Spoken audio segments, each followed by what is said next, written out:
Or when they're alive, they give them hell. But once they die, they worship them. But anyway, so Mulan dresses as her dad. And remember, she's a girl, not a boy. I'm not favoring cross-dressing here.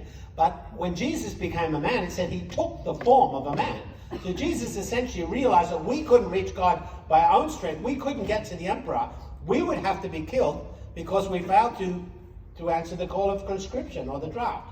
So Mulan dresses as a man and goes down and saves. If you see the Disney cartoon, that's good enough. You get the point. A wonderful, wonderful, wonderful cartoon. Part 1 and 2, fantastic.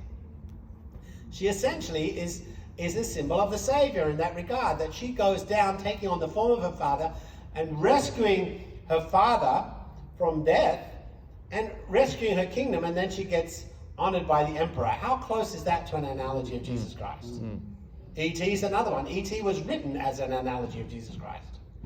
It wasn't portrayed that way in the movie by Spielberg, but it was definitely written by the original author as a parable of Jesus Christ. He's basically found in the manger by the children, and E.T. phoned home is John 17, basically.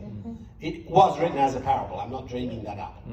So there's a lot. So that's just an example of a redemptive analogy. We talked about the peace child the other day.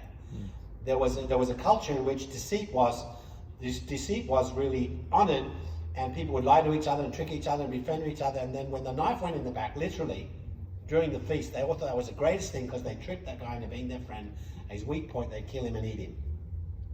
But in their analogy, they had one way for warring tribes to have peace was one chief would give his son a baby to the other to raise, and now the bloodlines are linked. That's a marriage of convenience, we call it. Solomon did that a lot. But anyway, does that make sense? Yeah. Hope it answers your question. So in every culture, you've got to ask for those keys when you're spreading the gospel. Does anyone else have a question?